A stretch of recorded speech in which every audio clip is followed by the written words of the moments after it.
Another blood-red sunset and yet another moon face, and still another 100 miles to my next resting place. Driving down the road, eyes on the horizon. Within my car, I'm all alone, but feeling good and feeling strong, knowing that this path I'm on brings me to myself. I'm driving. Hello, and welcome to Spirit Sherpa, the show that helps and encourages you on your journey to unlock your magic mojo. I'm Jules, your co-host. If you're new to this type of work, please start with episode 1. If you're an intermediate, fast forward over to episode 98. And if you're an advanced student, you can start with episode 200. With me, as always, to share her insights and wisdom is a spirit doctor herself, Kelle Sparta. Hey, Kelle, how's it going? Hey, Jules, it's going great. We, as usual, for this time of day in Panama, are having a thunderstorm. My dog is quaking underneath the table in front of me. So, that's sort of par for the course here during rainy season. So we get a thunderstorm every afternoon. Yeah.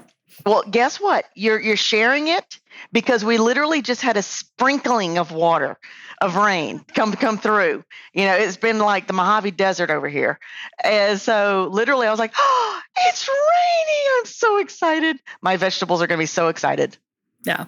Well, it is pouring buckets here, but it's still a drought, technically. We had 258 inches of rain last year, I think. Which was a record year, but typical year is about 175 inches of rain. And, we're way down from that. We were so excited yesterday because the seasonal streams that are called quebradas here, the seasonal streams they've been dry all season. And we actually had a little bit of water running through them yesterday. So I was like, woo, this very nice. Back, right? Yay. Yeah. So whereas last year they were like running really, really well all the time, they were almost never dry. So big difference from one year to the next. And both are supposedly abnormal. So I still have no idea what a regular rainy season looks like. So that'll be a future adventure to find out. Absolutely. I'm game to hang out and find out, Well, speaking of adventures, we are going to have one today. We have a returning guest with us. I'm so excited. We do. I'm excited too because she's such a trooper.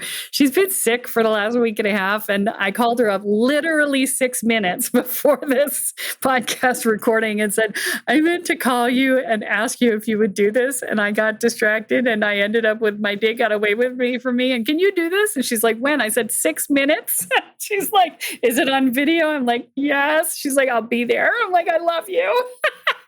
So Katherine Laurent-Shea, this is her second time being on the show with us. And the last time Katherine was on the call, she and I were just getting to know each other. We had met through a Facebook group of people who were moving to Panama. And we were arriving within months of each other. And we went on each other's podcasts. We had some communications, and now we are besties. So Katherine, thank you for coming back. I love you so much. I love you too. I'm so excited to be here.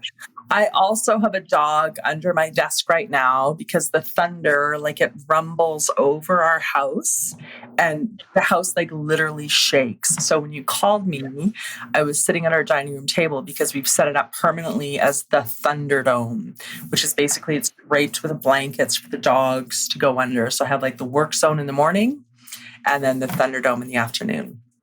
And so, we usually set up the Thunderdome in the kitchen for our dog because that's where he likes to be because it's most insulated from the outside.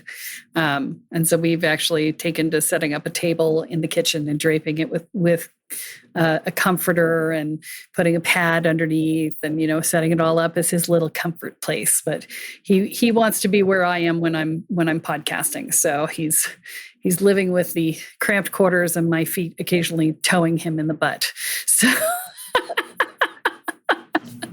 as I'm like, I'd really like to put my feet down, but no.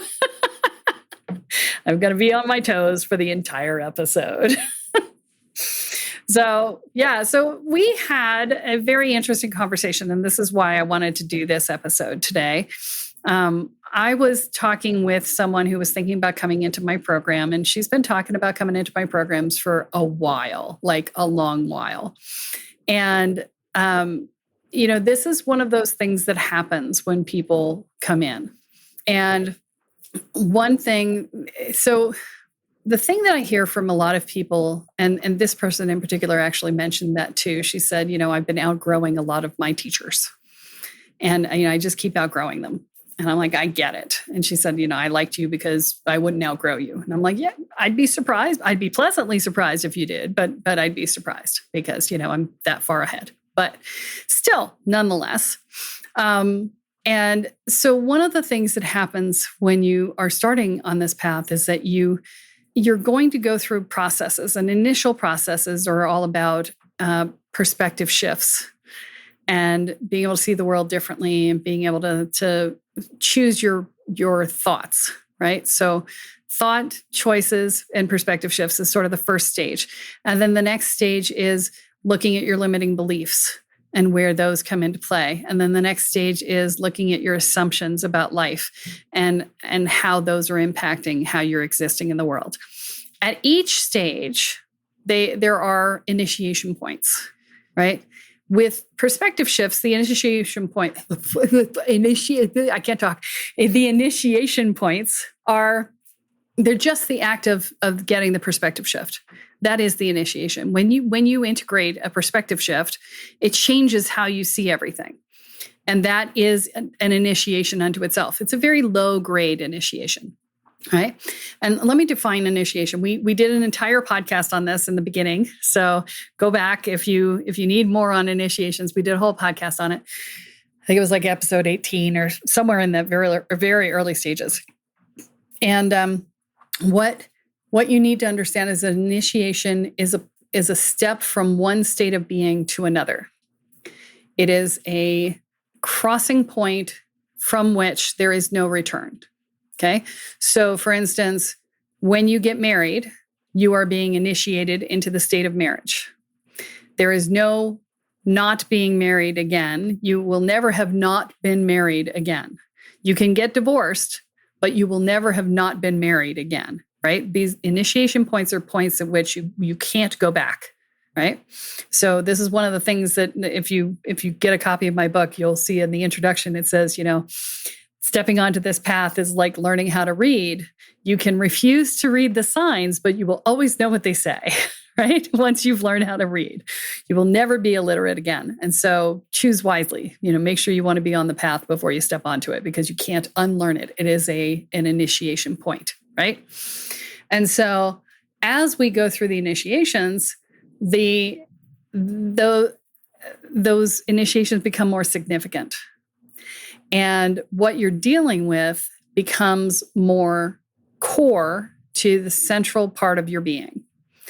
Because the upper tier stuff, the thoughts, the whatever, if we've got negative thoughts and stuff like that, we're okay with letting go of negative thoughts. We're like, yeah, I would like to get rid of this thought. This thought sucks. I don't like it. I want to be done with it, right? But as you get further into your process, you start looking at things that are more core to your being that you may have positive associations attached to. So, if you have a positive association attached to the fact that you are a survivor and you get through anything and you're doing, you will keep going no matter what. Well, the assumption that you make underneath that core belief that seems to be positive, the assumption you're making underneath that core belief is that life is hard. And you have to just muscle up and power through, and that it doesn't get easier, right? That's the underlying assumption to that seemingly positive belief of being a survivor, right? And so that's when things start to get a little hairy around the shifting of your belief structures, because now you're taking what is a positive belief structure you have about yourself and tearing it apart in service to letting go of the assumption that is not serving you, that's underneath it. And so when you do that, you're challenging who you believe yourself to be. And that, when you're doing initiations at that level, now it becomes what's known as a shamanic death. And a shamanic death is literally the end of a personality that you have been in service to the birth of a new personality that you are becoming, right? And so, we refer to it as a shamanic death. And I will let you talk eventually, Katherine, I promise. But I just want to say this one more thing. She's like, yeah, whatever, it's fine. So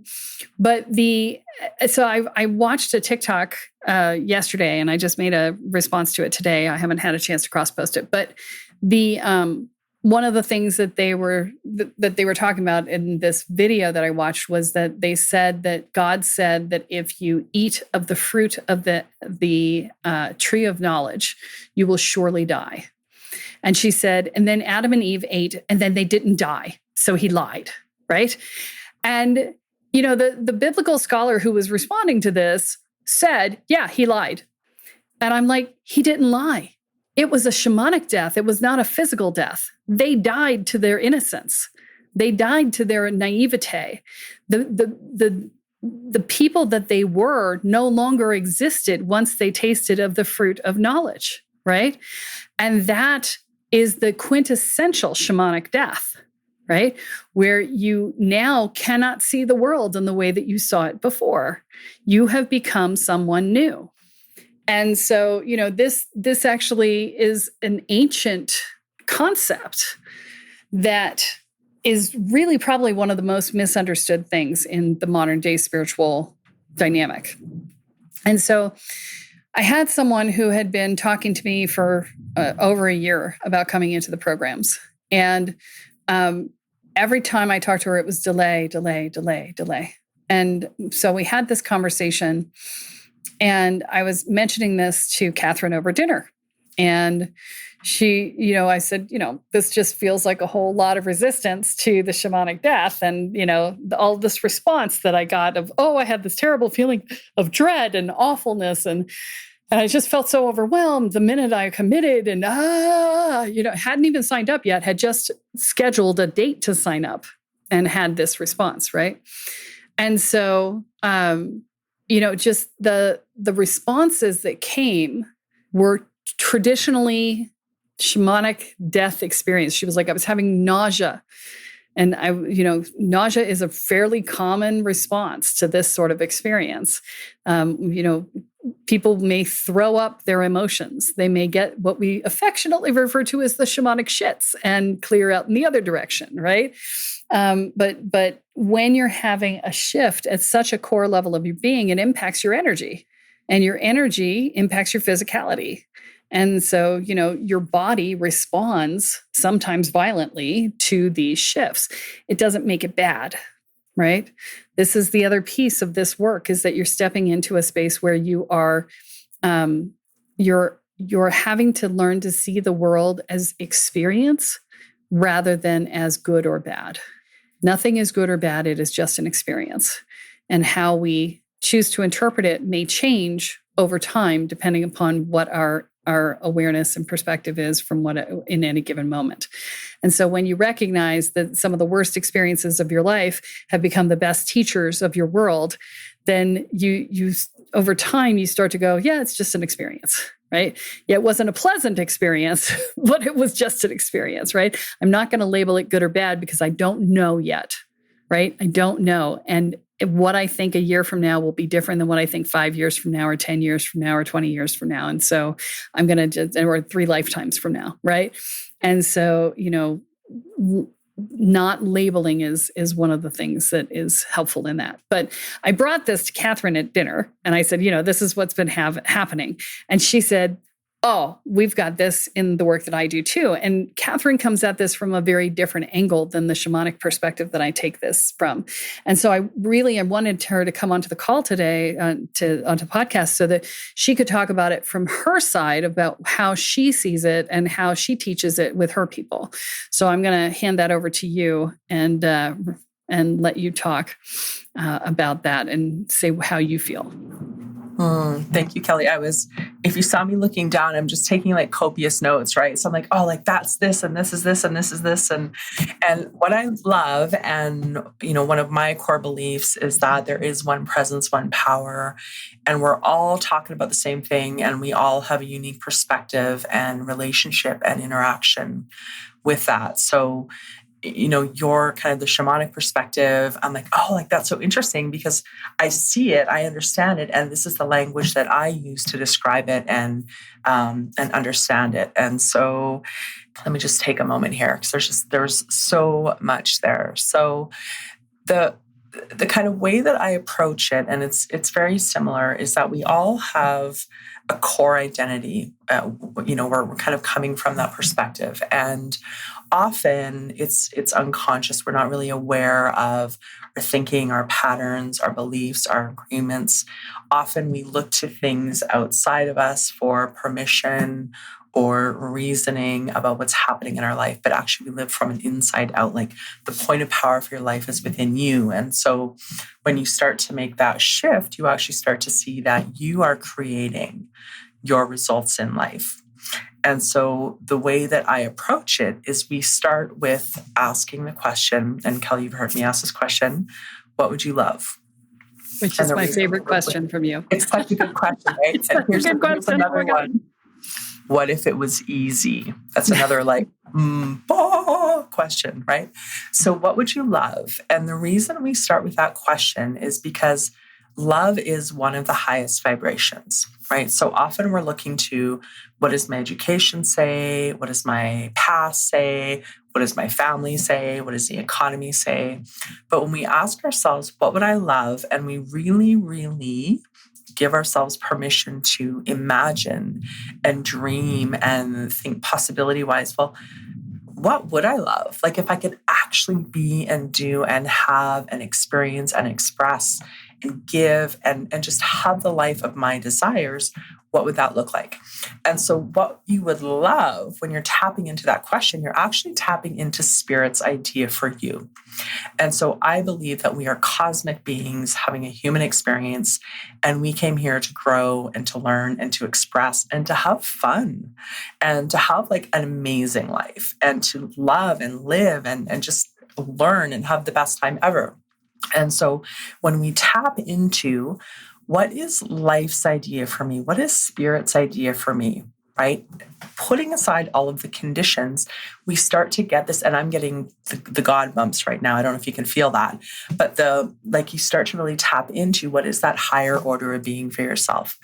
So when people start to do that, what happens is that there's this like opening up. There's this kind of like, oh, this like delicious feeling. And then pretty darn quick, there's this smackdown of like, who do you think you are? You can't do that. That's a bad idea. You tried this in the past. It's not going to work. And so all of those voices are basically the edge of the reality that we've known. So who you would love or what you would love is calling you to that next level version of yourself. That next level version of yourself is as yet unknown. It is as yet unknown. If you knew how to live that life, you would be living that life right now. You don't know how to yet. So it's outside of your comfort zone. It's outside of your normal. It's outside of what's familiar. And so things that are normal and familiar and comfortable, often they're not healthy. They're not good, right? It's that expression, the devil you know is better than the devil you don't. It's only comfortable because we're familiar with it, right? And so when something is familiar to us, our nervous system experiences it as safe, even if it's like really, really not at the level of fact safe at all. And so when our nervous system and our thoughts and our mind and our body knows what to expect, it has a sense of like, oh, okay, well, I feel safe here, right? This is comfortable. So the vision is calling you outside of what's comfortable. And just like the initiation, the point is the decision, right? So the initiation is like the decision. You can kind of like walk up to the edge of that comfort zone and maybe kind of like try to look through, or dance up and then dance back and then kind of come up and then come back and come up. And the universe is just like, oh my God, like, come on already. Like the magic is on the other side. Like get your S together. I don't know if this is like a swearing appropriate. Okay, get your shit together. Like, oh my God, here, like I'm waiting, right? I've got the silver platter for you. And so we like come up and we back off and we come up and we back off. So it's that decision. It's that initiation where we actually cross that line into the unknown. As soon as we cross the line, our nervous system, there's going to be a little bit of freaking out, right? And you can think about your internal operating systems, your beliefs, your habits, your your perceptions, all of that. It's like an operating system on your phone. So when you want to run an upgraded app on your phone, often you need to upgrade your phone's operating system, right? So if you want to run like version U 2.0, but you haven't upgraded your operating system, it's like not compatible. And so when you start to step into that, your operating system is going to do everything it can to bring you back to what is familiar. And so there are 3 common ways that it shows up. So the first one is it's going to try to get you to delay, right? So I work with female entrepreneurs, and lots of times it's like, well, I'll just wait until the kids are back in school before I kind of, make a decision about this. Or I'm just going to wait until it's perfect before I actually like put this offer out there. Or maybe I'll wait until, it's like October, we're kind of getting to the holiday season. I'll wait till January. And so your internal operating system is like, okay, we don't need to worry because she's actually not doing anything about it. So we can just kind of, sit back here. So it'll delay. The other thing it tries to do is distract, right? So it's like that squirrel brain, like, oh, I'll get to it once I've done this thing over here, right? I've got to take care of this thing first, or I need to wait until this is done over here, until I have like all my ducks in a row. So it'll delay us. It'll distract us. And then if we're still taking action, like we've actually decided, we're like, okay, I'm doing this thing. I don't know how. I know that fear is going to be a companion. And our operating system is kind of like, oh, like she's actually serious about this. Like she's signed up to take this course, or she's decided to put this offer out there, or she's decided to move to Panama. The other ways aren't working. We're going to DEF-CON her. So that DEF-CON, yes, and Jules is laughing because, you probably experienced it. So the DEF-CON is when all of the other strategies to keep you from moving forward aren't working. So it's like, let's turn up the volume onto max. And so DEF-CON often shows up like, and it can feel like anxiety. It can have a physical aspect because it's trying to argue for its existence. So it can feel like sweats. It can feel like anxiety. It can feel like nausea. It can feel like terror. It can feel like paralysis. And so here's the thing. This is not a sign from the universe that you're not supposed to be doing this. That is not what it's about. This is a sign, basically, that you're a badass. That it's working. When it shows up, it's only showing up because you are taking action. If you don't take any action or actually make a decision, it doesn't need to show up because you're staying in your comfort zone.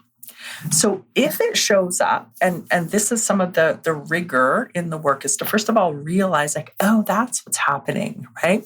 And we want to have that framework prior to going into the work, because when it comes up, it's going to feel like it's, you've been hit by a 2x4.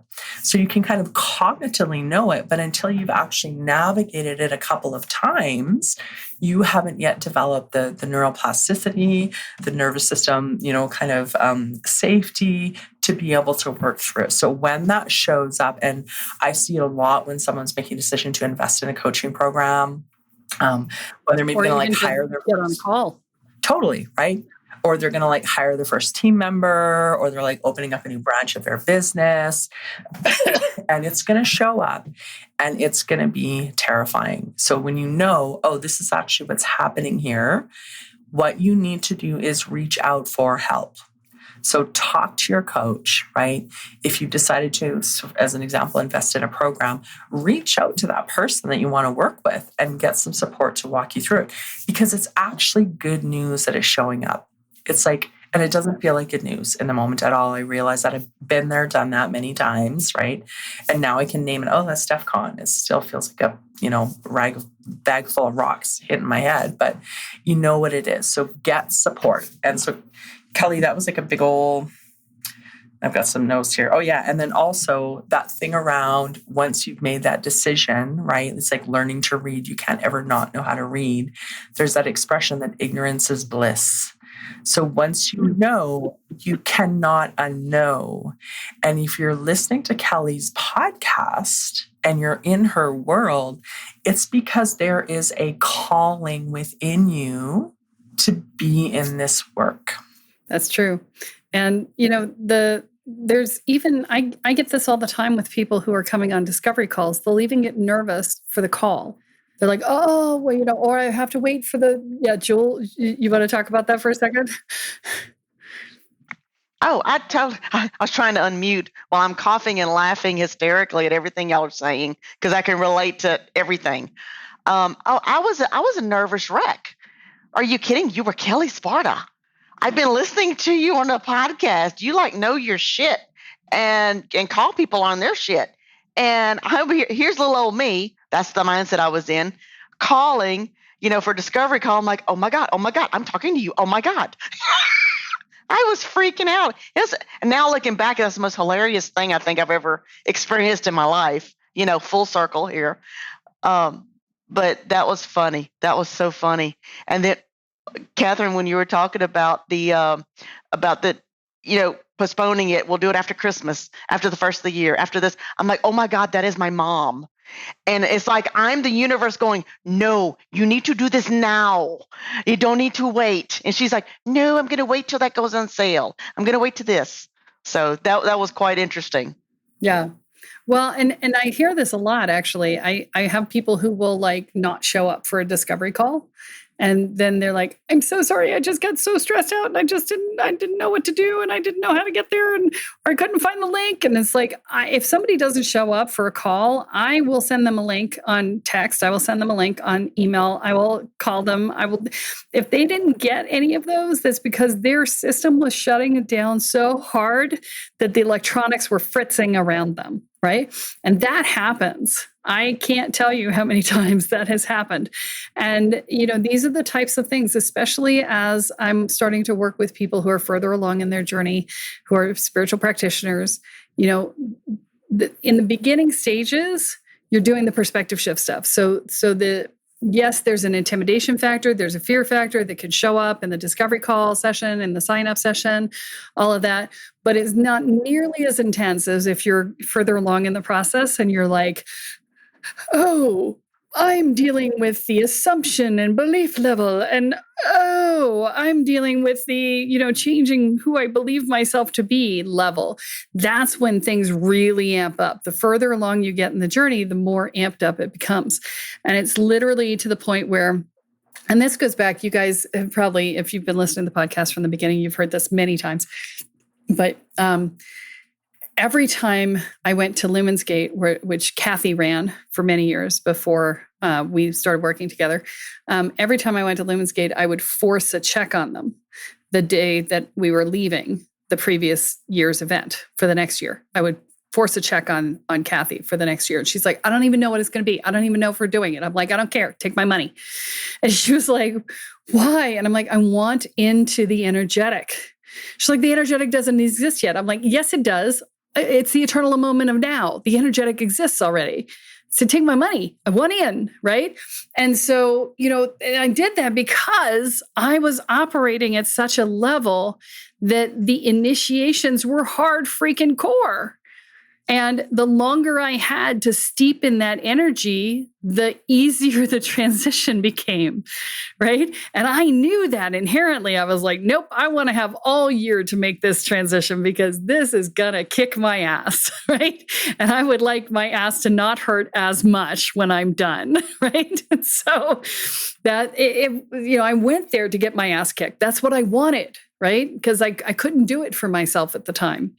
And so, this is the way that this process works. And, when you can embrace it and be conscious about it, then the DEF CONs don't feel so DEF CON-y, right?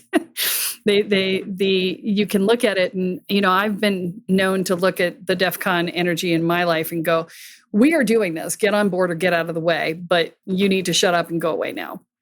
And just talk to it. And I have done that very often in my life. And so, not to say that the person who inspired this conversation is right or wrong about whatever choices she may make. It was an inspiration for the conversation. And so I wanted to mention it as we went through the process because everybody's got their own journey and they are on their own path and they do what they want to do, right? And wherever spirit takes them is where they go. But in this, it is important to recognize that as you're stepping into a significant connection or you're stepping into a process that is going to impact you in a significant way, then this stuff can and will show up. And I use it as an indicator that this is where progress is, not as a sign that this is going to suck, right? So I wanted to put it into the lexicon of the podcast so that you guys would know what to expect as you get into this level of work. And I've been waiting to talk about this because, I couldn't talk about this in the first part of the podcast when we were talking to beginners. And I didn't want to scare people. But, as you're getting further along, this is the stuff. And again, it's not about whether it's good or bad. It's just about indicating the significance of the experience. And so... And I think there's a lot of power in understanding that it's likely to come up, right? And so when we say it's likely to come up, you don't want to make an agreement or set an intention that it will come up, right? There's that neutrality there. But knowing that it's actually as you're stretching, as you're growing, every time you are leveling up into a new version of you, you're going to pass a comfort zone. So when you create this next level version of you, it's going to settle in. You're going to settle into it. It's going to become your new normal. You're actually going to stabilize there. And then once you've stabilized, there's going to be another download from spirit about, ooh, I would love this next.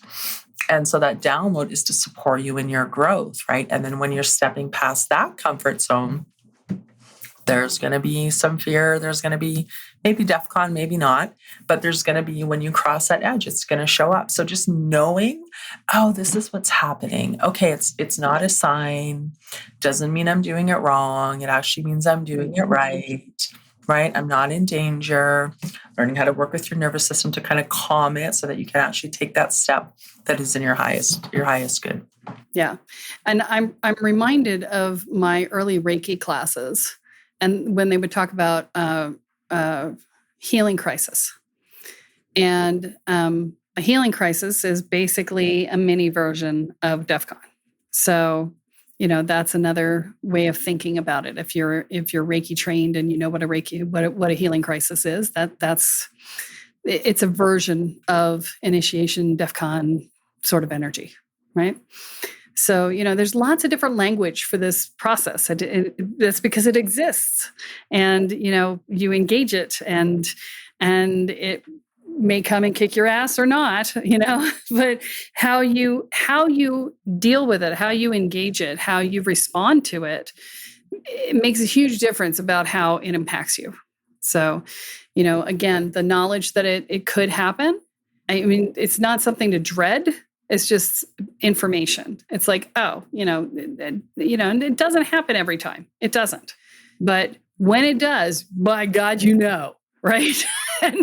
and now you've got to know how to deal. And, knowing that it's normal and not like some, wee, danger, Will Robinson, danger thing happening, that it's not that. It's just normal. That helps a lot. It helps a lot. So, forewarned is forearmed, right? And there's your Kellyism for the day.